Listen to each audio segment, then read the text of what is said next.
نحمده ونصلي على رسوله الكريم اما بعد بسم اللہ الرحمن الرحیم۔ حضرت ابو ہریرہ رضی اللہ عنہ سے روایت ہے کہ ایک دیہاتی نبی اکرم صلی اللہ علیہ وسلم کی خدمت میں حاضر ہوئے اور عرض کیا،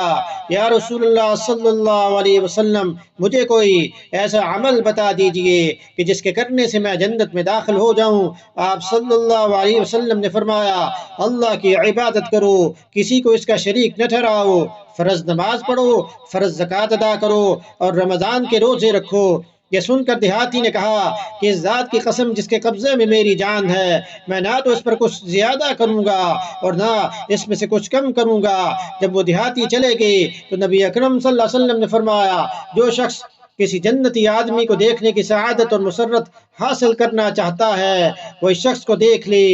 تو اس حدیث میں نبی اکرم صلی اللہ علیہ وسلم نے اس شخص کو توحید اپنانے کا حکم نہیں دیا، شہادتین کا ذکر نہیں، تو اس کا جواب محدثین نے یہ دیا کہ یہ شخص پہلے سے ہی مسلمان ہو چکے تھے، جس میں بخاری شریف کی روایت سے پتہ چلتا ہے کہ انہوں نے پوچھا تھا کہ اللہ نے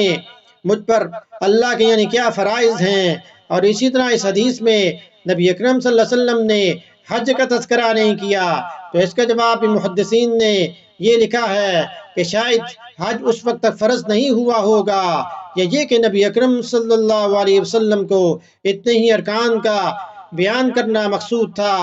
اب اس دیہاتی کا کیا نام تھا؟ تو اس دیہاتی کا نام حضرت سعد رضی اللہ عنہ تھا۔